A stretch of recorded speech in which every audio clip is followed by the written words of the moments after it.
everybody, how you guys doing? I hope you guys are having a pleasant day so far. I'm Ines Wong and today I'd like to share with you a time-lapse video on how I did this acrylic painting.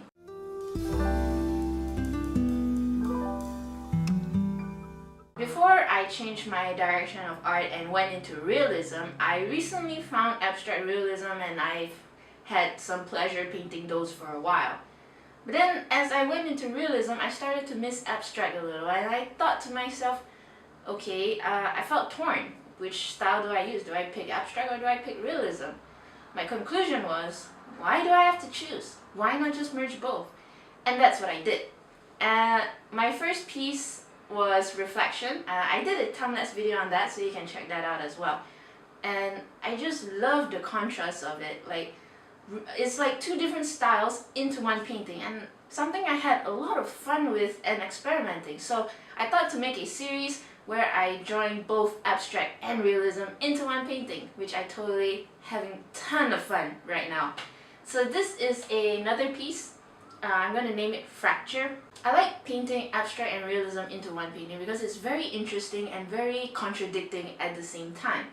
And I like it because it kind of relates back to our own personalities, because we are not two-dimensional beings. We are complex, sophisticated, and do we truly know someone?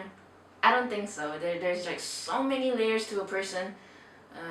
Being a human being is one of the most beautiful things in life. And I like to portray that in a painting. Like, one side you have realism and the other side you have abstract, because there's just so many things to a person. And just peeling those layers, knowing who they are, it's one of the fun things in life. I use golden gel mediums, extra heavy gel, or slash molding paste. So this is what I use. I bought this from an online store called Scrap and Crop. Service is really good and very prompt. Delivery is all in good condition. I also add Scrap and Crop to my list of where I get my art supplies. I also did a video on that, so you can click on that if you're interested to know where I get my art supplies. So I mixed the purple with the golden gel mediums to thicken it so I can have this impasto effect. I use a palette knife and I painted all this entirely out of palette knife, except for the whiskers and the eyes. The eyes I just used a paintbrush to do a little bit of the blending. For the abstract side, it's really fast and actually pretty simple. I just have to go through like maybe 2 layers or 3 layers tops, I can't remember, but yeah. As contrast to the realistic side, man, I had to do a ton of layers for this. I think I have to go through the fur like 5-6 times just to, there's like a lot of layers in there to give it that realistic style. For the background, this I just use paint and spray bottle, while this one I use an airbrush. Hope you guys enjoy. For this, you're gonna need a ton of newspaper because it's gonna splatter everywhere. So make sure you have a lot, because a lot of liquid is gonna fall on the floor as well. So a lot of newspaper and put it everywhere. And for this, you also need a hair dryer and paint and water. It took me a while because this is my first time trying out this type of style.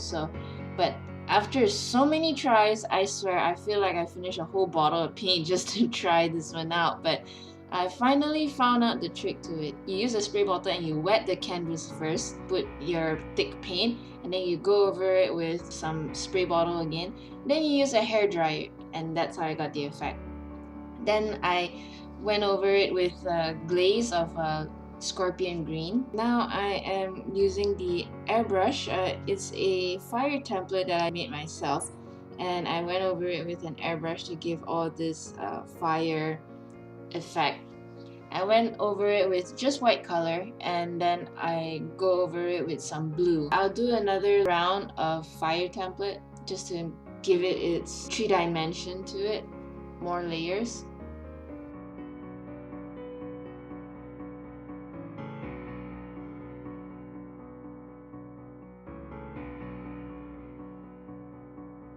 I block in the flat color, which is purple, as well as its counterpart, which is dark brown.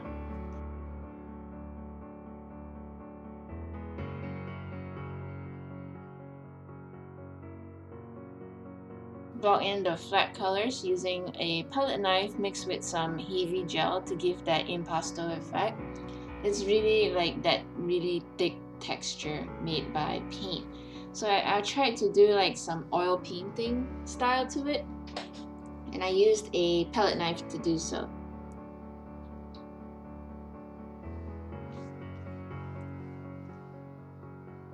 And usually for this, if you guys know my style of painting, I always start with really dark colors and then I go over it with lighter and lighter colors, just to give it that volume of fur.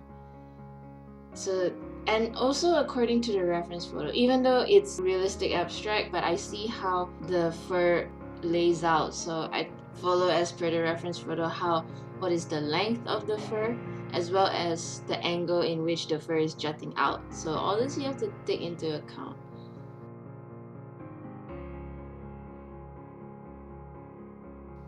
Then I used black.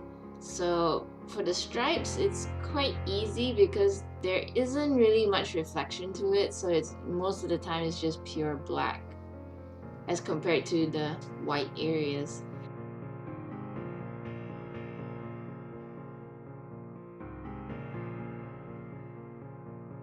I'm going over it with lighter gray now, and this time I don't put as much of it. I just use sparingly to make sure that the dark gray can still peeks out. Then I start with the lighter purple.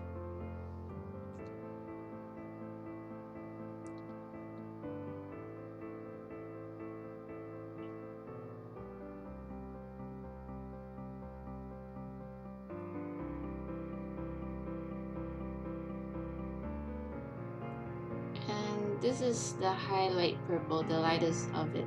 And you can see that I use very sparingly, just like little amounts just to emphasize on the shadows and highlights. And lastly, I'm going to use white in certain areas only.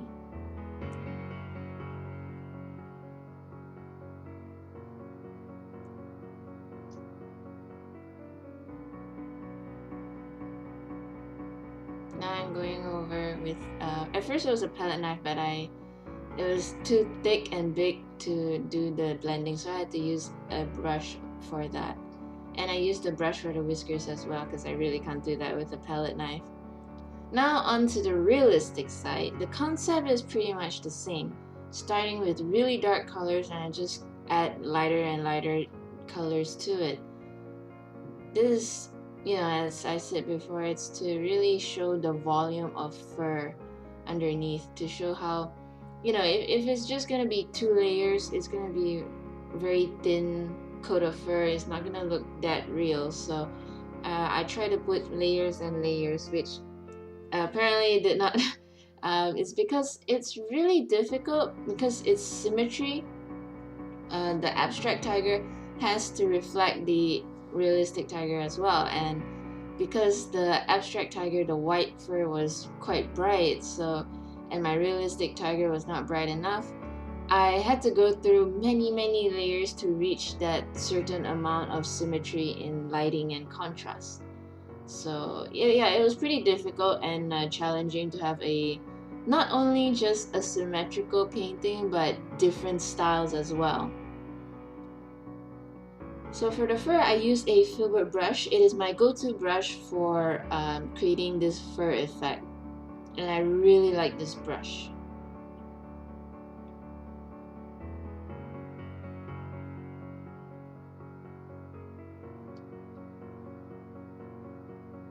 Also, the same concept applies looking at my reference photo, what angle of the fur is jutting out. So you can see that some of the fur at this angle is totally different from the face. So you have to pay attention to that if you want it to look more realistic. Because if you were to just draw random lines on the fur, it's not going to work out so well, because fur has a certain direction and length at certain parts of the body.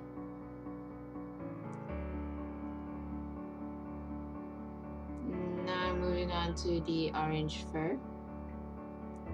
And because the fur of the face is really short, so I have to do really short strokes. and keep continuing that pace throughout. Even though when I do highlights, it's going to be very short strokes.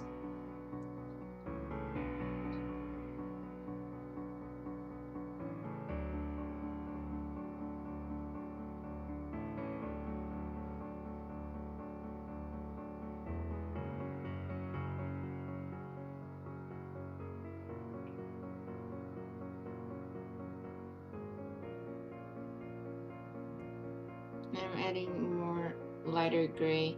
So you can see it's a very repetitive process, but one that is very imperative for this painting style, at least for me, my painting style. So I have to keep going through with lighter and lighter colors. I think I did this like 4 times, going through with lighter colors. And it was pretty exhausting for me.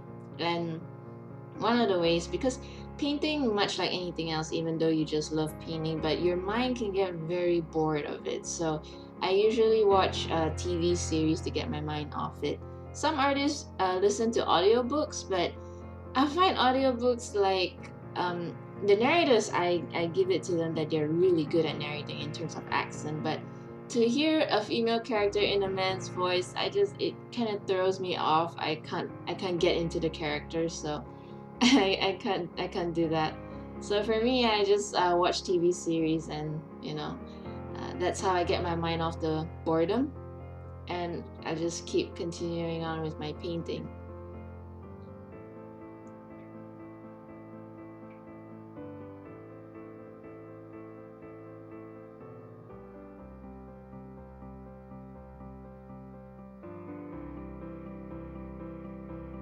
For the eyes, there was a lot of blending. As I looked at the reference photo, there was some green, yellow, orange, red, so I really tried to do that. For the top, I glazed it with slight black, and I put in the pupils and the highlights.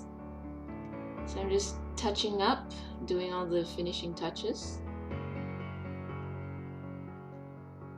And for the whiskers, I use a liner brush. For this, it can be random because whiskers it really just goes everywhere. So I don't really have to worry about the direction. Lastly, I glazed the abstract side with scorpion green. And for the realistic side, I used blue. This is to indicate some light bounce to prove that it kind of looks like one piece. It's not like I photoshopped the tiger onto the background. So the light bounce really brings everything together.